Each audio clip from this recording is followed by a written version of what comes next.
Hello students, अपन पढ़ रहे थे भूमि, मृदा, जल, प्राकृतिक वनस्पति और वन्य जीवन संसाधन। अब अपन ने भूमि पढ़ लिया था, इसमें मृदा पढ़ लिया था, जल पढ़ लिया था और प्राकृतिक वनस्पति का वितरण अपन ने पढ़ लिया था। अब प्राकृतिक वनस्पति मैंने तुम्हें कल बताया था कि प्राकृतिक वनस्पति का वितरण अलग अलग क्षेत्रों में अलग अलग पाया जाता है। कहीं पर अधिक वन पाए जाते हैं, कहीं पर छोटी झाड़ियां पाई जाती हैं। ये इसके कारण क्या क्या है ये अपन ने पढ़ लिए थे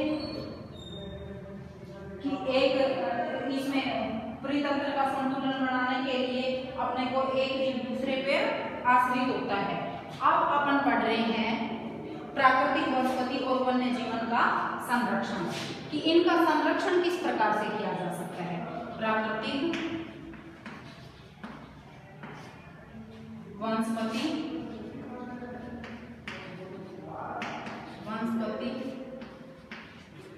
और प्राकृतिक वनस्पति और वन्य जीवन संरक्षण,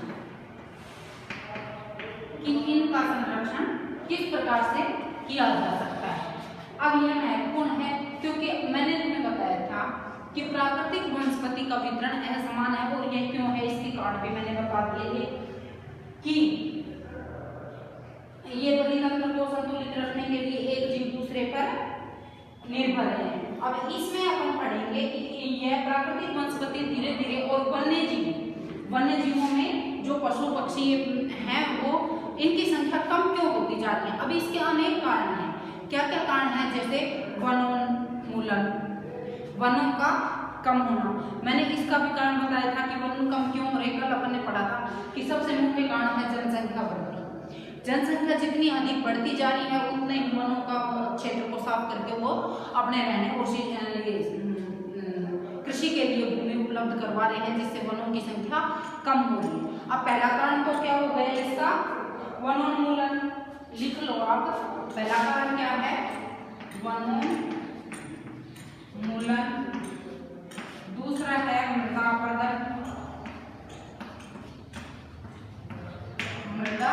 अपरदन। मैं अभी समझा दूंगी। तीसरा एक बार ये लिख लो। तीसरा है निर्माण कार्य।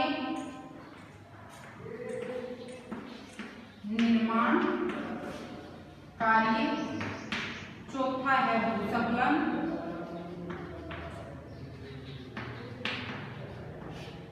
पांचवा है दावानल। ठीक है। अब वनों का अत्यधिक दोहन किया जो जा रहा है उससे वो किस लिए किया जा रहा है? क्योंकि जनसंख्या अधिक बढ़ रही है। क्योंकि कई जीव जंतु ऐसे हैं, अपन ने पहले भी प्राकृतिक वन्य जीवन में भी पढ़ा था ना, कि जैसे जंगली जीव हैं, शेर है, चीता है, भेड़िया है, ये बहुत सारे जंगली जीव हैं, सांप है, ये क्या जंगल में ही निवास करते हैं। इनके लिए जो इनका प्राकृतिक आवास है वो जंगली क्षेत्र ही है। चाहे अपन इनको एक पिंजरे में रख लेंगे लेकिन वहाँ ये डेवलप नहीं हो सकते, इनकी जो ग्रोथ है वो उतनी नहीं हो सकती जितनी की प्राकृतिक क्षेत्र में होती है। अब वनोन्मूलन क्योंकि जनसंख्या अधिक बढ़ रही है, आपको पता ही है, इसलिए मनुष्य अपनी आवश्यकताओं की पूर्ति के लिए वनों की कटाई कर रहा है। वनों को साफ करके जैसे कृषि के लिए उपजाऊ क्षेत्र का निर्माण करता है, वहाँ कृषि के लिए भूमि चाहिए, उसको रहने के लिए जमीन चाहिए, उसको विभिन्न प्रकार के और आर्थिक क्रियाकलाप उद्योग धंधों के लिए रहने के लिए उसको जमीन चाहिए। तो इन वनों का वो विनाश, आप वनोन्मूलन की जगह वनों का विनाश भी लिख सकते हो। वनों का विनाश करता जा रहा है जिससे ये समस्या अत्यधिक अपने सामने आ रही है कि वन्य जीवन जो है, प्राकृतिक वनस्पति और वन्य जीव कम होते जा रहे हैं। प्राकृतिक वनस्पति तो आपको पता ही है कि जो प्रकृति के द्वारा जो अपने आप उगती और अपने आप उनकी ग्रोथ होती है वो प्राकृतिक वनस्पति कहलाती है। तो इन दोनों का ही वन्य जीवन ये है कि जो इनमें निवास करते हैं, वनों में जो निवास करते हैं, जो जीव जंतु हैं, जानवर हैं, वो अब नष्ट होते जा रहे हैं। दूसरा है मृदा अपरदन। अब धीरे धीरे मृदा का भी, क्योंकि प्रदूषण अधिक बढ़ रहा है, मुख्य कारण इनमें सब में जनसंख्या वृद्धि नहीं पाएगा। जनसंख्या वृद्धि से ही ये सारी समस्याएं आ रही हैं। लेकिन अब मृदा का भी अपरदन धीरे धीरे प्रदूषित होता जा रहा है, तो वायु के द्वारा मृदा अपरदन होता है, ये पानी के द्वारा मृदा अपरदन होता है, तो यह मृदा अपरदन से भी वन्य जीवन जो है, क्योंकि इनको सही रहने के लिए सही आवास ही नहीं मिलेगा तो यह नहीं जीवित रहेंगे, तो इसलिए इनकी कमी होती जा रही है। तीसरा है निर्माण कार्य। मैंने अभी बताया कि जनसंख्या अधिक बढ़ रही है, तो मनुष्य इनका भवनों कार्य का निर्माण, उद्योगों का निर्माण करने के लिए उस वन्य क्षेत्र को या जो प्राकृतिक वनस्पति है उसको नष्ट करके अपने निर्माण कार्य करता है, कहीं चाहे तो बड़ी फैक्ट्री लगाता है, बड़े उद्योग स्थापित करता है, या बड़ी बस्तियों का वहाँ पर जैसे बस्तियां रहने के लिए स्थान उपलब्ध करवाता है। अब इससे अगला है प्राकृतिक कारण में भूस्खलन। भूस्खलन का मतलब होता है कि पृथ्वी में हलचल होती रहती है, मैंने ये पहले भी बताया था, पृथ्वी एक जगह स्थिर नहीं है, विभिन्न प्लेटों के द्वारा बनी हुई है, इनमें एक हलचलें होती रहती हैं, तो इसमें भूस्खलन एक क्रिया है जिससे कि पृथ्वी अपने आप ही खिसक जाती है एक जगह से दूसरी जगह, या तो बहुत अधिक गड्ढा सा बन जाएगा, एक जगह से दूसरी जगह, फटना नहीं बोलते हैं क्या आप आसान भाषा में समझो तो फटना, कि एक जगह से दूसरी जगह अपने आप ही वो खिसक जाती है, जिससे भी अत्यधिक हानि होती है। उस क्षेत्र में जो वन्य जीव निवास करते हैं वो अपने आप ही वहां पर नष्ट हो जाते हैं या मर जाते हैं, तो यह भी है कि इनके वन्य जीवों का कम होने का एक कारण है। अगला है दावानल। दावानल का मतलब होता है वनों की आग। वनों में जो अपने आप आग उत्पन्न होती है उससे अत्यधिक क्षेत्र एक बार अग्नि ये पकड़ जाती है, दावानल हो जाता है, या वनों में एक बार आग पकड़ जाती है तो वो अत्यधिक काफी बड़े क्षेत्र को प्रभावित करती है, जिससे उसमें रहने वाले जीव जंतु भी वहां पर आग में जलकर नष्ट हो जाते हैं, तो ये सभी इसके कारण हैं।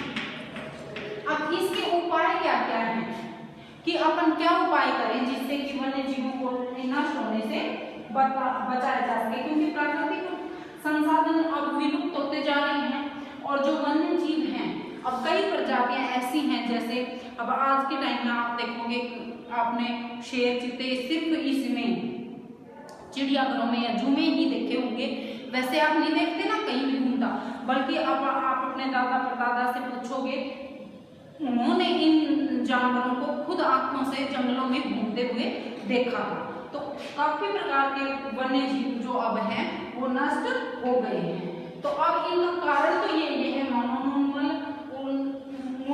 मृदा अपरदन, निर्माण कार्य, भूस्खलन। भूस्खलन का समझ में आ ही गया होगा कि भूमि का फट जाना। दूसरा है दावानल, यह है वनों में आग। तो इस प्रकार से, और इन सब का मुख्य कारण क्या है, जनसंख्या वृद्धि के कारण ये सारी चीजें उत्पन्न हुई हैं। अब इनमें है मनुष्य, इनके अलावा देखो इनमें क्योंकि वन्य जीवन और किस किस से नष्ट हो रही है, तो मुख्य कारण हो गए। अब जैसे जनसंख्या बढ़ रही है तो उनको कपड़े भी चाहिए, औषधि भी चाहिए, औषधि के लिए वो प्राकृतिक वनस्पतियों को नष्ट करता है।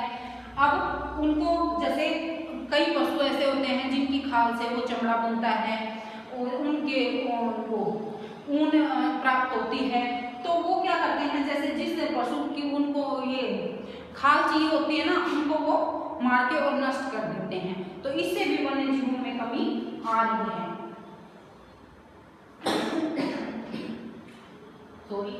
अब है इनका संरक्षण किस प्रकार से किया जाए, तो इनके संरक्षण के लिए अनेक उपाय कर रही है सरकार, जिनमें जैसे आप ये कह सकते हो कि अनेक प्रकार के वन्य जीव संरक्षण के लिए राष्ट्रीय उद्यान, वन्य जीव अभ्यारण्य। अब क्या क्या उपाय किए जा रहे हैं, राष्ट्रीय उद्यानों का निर्माण किया जा रहा है। मैं एक बार समझा दूंगी, राष्ट्रीय उद्यान, वन्य जीव अभ्यारण्य, वन्य जीव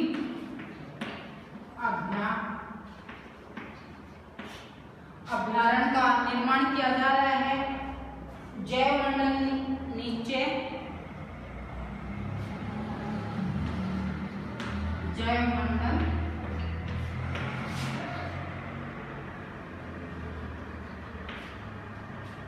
नीचे।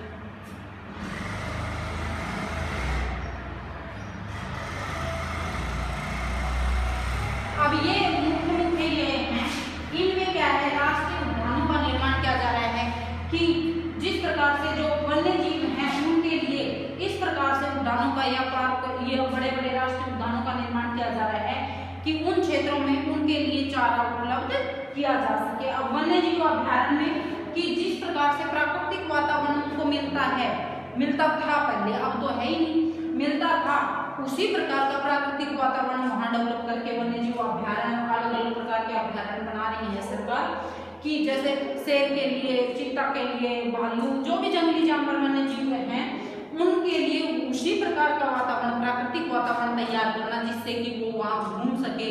और बड़े क्षेत्र, ये अभ्यारण्य, बड़े बड़े अभ्यारण्यों का निर्माण किया गया है जिससे कि वो वहाँ घूम सके और उनको प्राकृतिक आवास ही उपलब्ध हो सके, तो उनकी प्रजाति का विकास हो सके। अब जैवमंडल निश्चय, जैवमंडल में ये है कि एक जीव दूसरे पे निर्भर है, तो ये सारी चीजें उसको वहाँ उपलब्ध करवाई जाती है कि ज्यादा से ज्यादा इनका संरक्षण किया जा सके। अब इससे आगे है कि क्योंकि अगर ये सारे जीव जंतु नष्ट हो गए तो अपने पृथ्वी पर अनेक प्रकार की समस्याएं आएंगी। अब देखो इनके लिए अलग अलग ये आपके देख रखा है, राष्ट्रीय उद्यान वन्यजीव अभ्यारण्य जैवमंडल नीचे हमारी प्राकृतिक वनस्पति और वन्यजीवों को सुरक्षित रखने के लिए बनाए जाते हैं।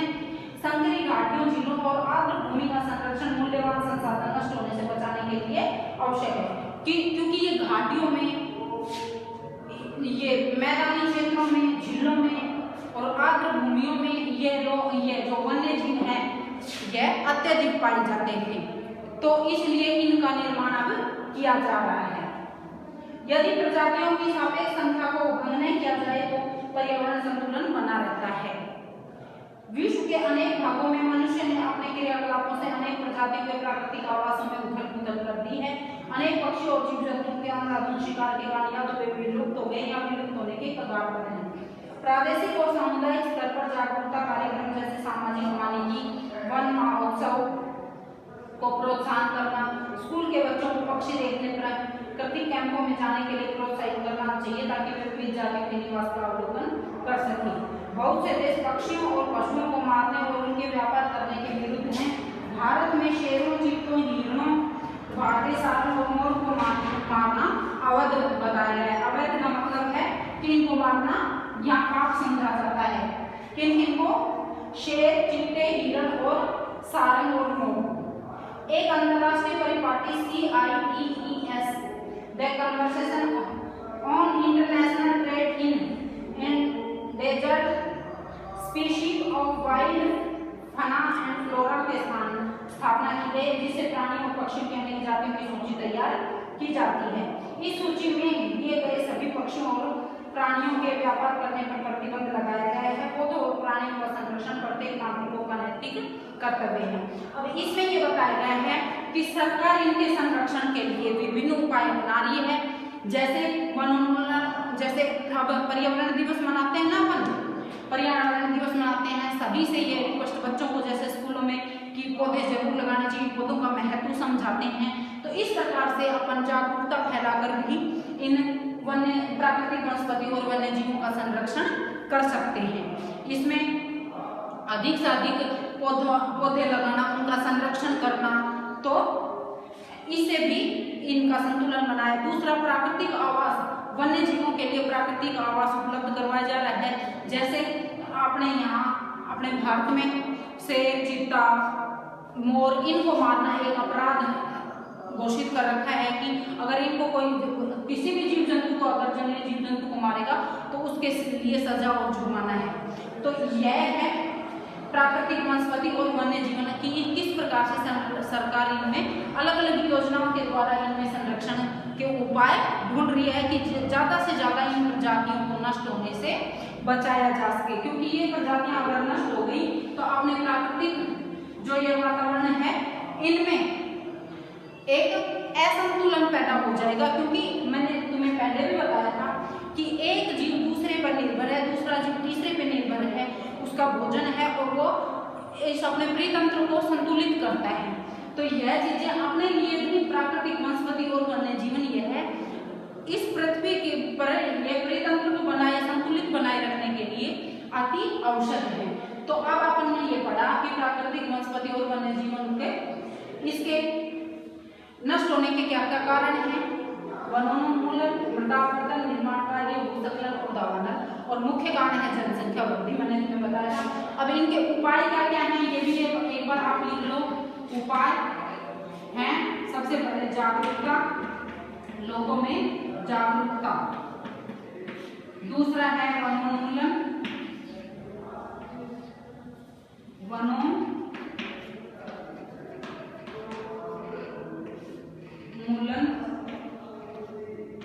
को बढ़ावा या वनों का प्राकृतिक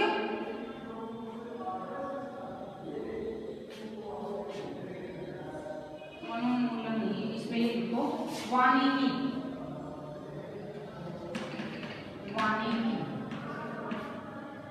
कि वनों का ज्यादा से ज्यादा विस्तार। तीसरा है विभिन्न प्रकार के महोत्सव, वनो महोत्सव भी कह सकते हो, वनो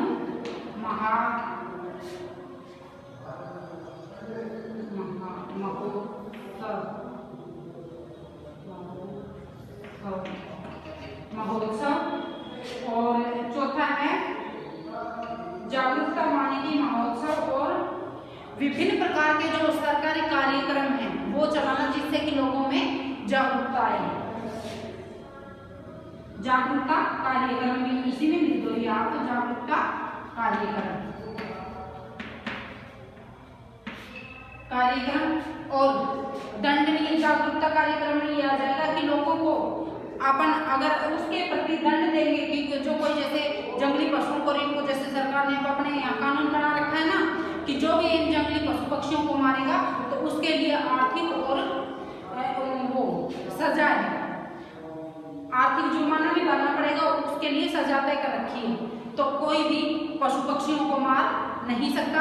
और दूसरा इनका धार्मिकता से जोड़ देते हैं कि जैसे मोर है अपना राष्ट्रीय पक्षी है ना, इसी प्रकार से इनको नहीं मारते लोग। तो इनका ज्यादा से ज्यादा अपन को संरक्षण करना चाहिए, ज्यादा से ज्यादा पौधे लगाने चाहिए, अपने प्रदूषण को रोकना चाहिए जिससे कि इन प्रजातियों को नष्ट होने से अपन बचा सके।